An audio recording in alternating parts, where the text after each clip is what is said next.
done to stop these attacks and why the U.S. needs to pay attention. Take a look.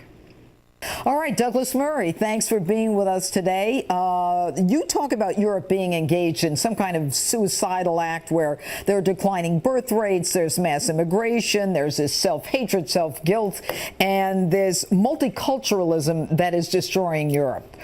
Why is this relevant to Americans?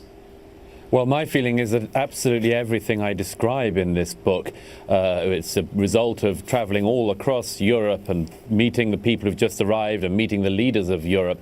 My feeling is that all of the things we've gone through are just examples of things that America is starting to go through as well. It's just that we in Europe are further down the road. So to my mind, this is a warning siren to you in America, really, of what not to do.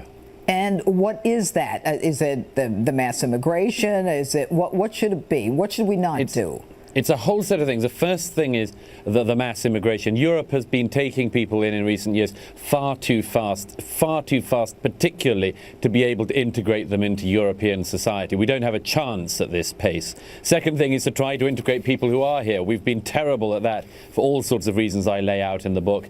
And another thing is just the thing of not having this self-distrust and self-hatred, which is what we in Europe have cultivated for more than a generation, and which I'm afraid I see not only on American campuses, but in parts of American thought as a whole. One of the things that I was reading in your book is the fact that Angela Merkel was engaged in conversations with Zuckerberg on Facebook, yes, trying to figure out how she could curtail, or they could curtail, the free speech rights of individuals who criticize her. So while you cut down this free speech of people who live in a particular country, you just open the borders to the world. I mean, yes.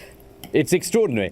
Yes, you know, the peoples of Europe are very unhappy about this. And the idea that you would at this stage stop them from expressing that unhappiness is absolutely crazy. But yes, I think we need to be able to criticize her. I think we need to be able to criticize these crazy immigration policies. And I, at any rate, don't want to have to claim political asylum here in the US anytime soon, much as I love your country. Well, you know, one of the things that you talk about in the book is you say that you don't have a problem with change, but when change comes as quickly you know, as it's done in Europe, it will change the character of Europe. Is that a bad thing? Well, it doesn't have to be a bad thing. Countries and cultures change slowly all the time. But when they change at this swiftness, I think there is a very, very significant problem coming. You know, because I've traveled for this, like I say, across the entire continent, and there are places in Europe now that would be utterly unrecognizable. This isn't about race either. This is about ideas. It's about the ideas people bring with them.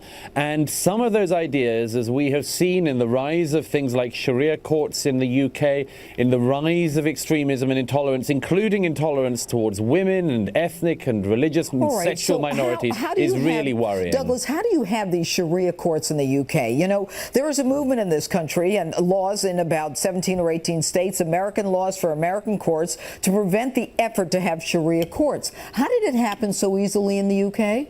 It came in through the back door, really, in something called the Arbitration Act, where you can volunteer for arbitration as long, you know, pretty much in any system you like. And the Sharia courts offered to do it that way. They're still not meant to supersede British law, but I've spoken to people who've been judged in Sharia courts, and it's clear they do supersede British law on occasion. And why wouldn't they? They get away with it and nobody pays much attention. What are your hopes for the United States?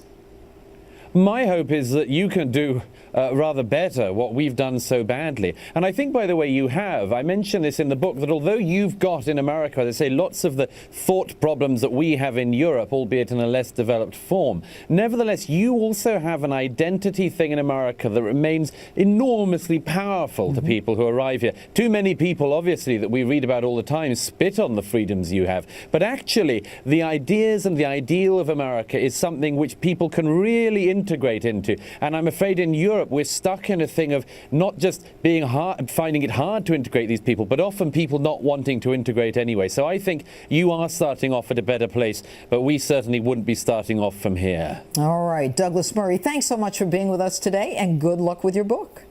Thank you very much. Great pleasure. Street Justice from Broadway, next.